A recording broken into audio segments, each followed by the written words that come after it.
Jadi kalau Anda sholat kok masih sering salah, dan saya yakin semua orang juga gitu kalau nggak nabi, nggak wali itu ada ya kesalahan-kesalahan yang tidak fatal-fatal banget karena ada kebaikan yang Anda lakukan, yaitu ketika Anda dipanggil, Anda istijabah, Anda mengiyakan dengan menghadap.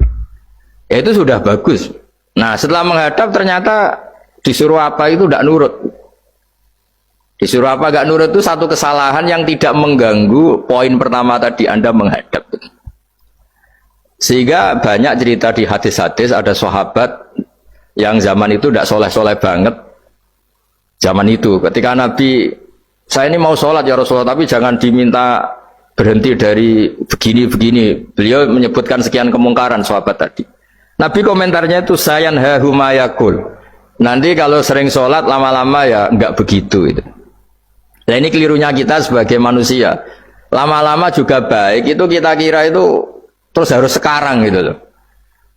Ya itu keliru, harus sekarang itu keliru. Bisa saja kita ini setiap sholat pasti sudah ditulis Allah nanti itu mati baik. Lala nanti habis asar sebelum kita maksiat sudah mati, habis sisa sebelum kita maksiat lagi sudah mati. Jadi barokahnya sholat itu ada waktu yang potensi ya, potensi sholat itu akhir kenangan kita, sholat itu identitas kita, sholat itu status kita.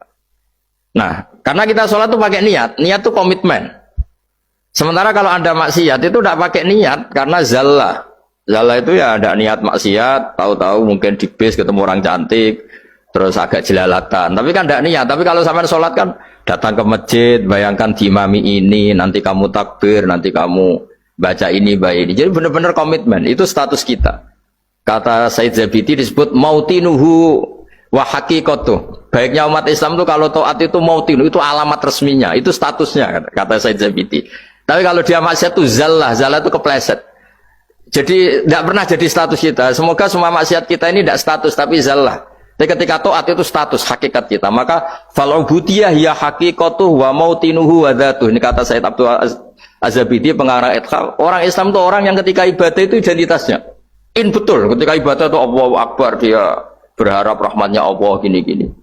Nah ketika salah dia zallah, dia ngantor ya ada niat korupsi, dia ingin memenai negara ini, dia nyai juga agak ingin macam-macam gitu.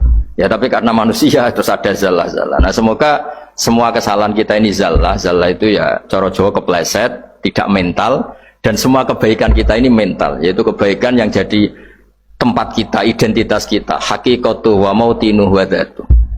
Tapi jangan pernah berpikir kalau apa artinya sholat kalau kita masih melakukan kemungkaran, itu salah besar. Sholat itu wajib, dengan Anda sholat itu sudah mengurangi kemungkaran Anda, karena Anda tidak melawan ketentuan Allah Ta'ala.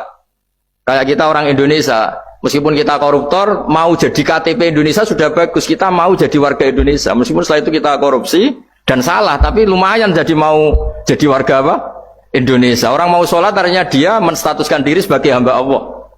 Teken kontrak, kalau saya ini hambamu ya Allah, anta robbi, iya kana butuh, iya kana stain.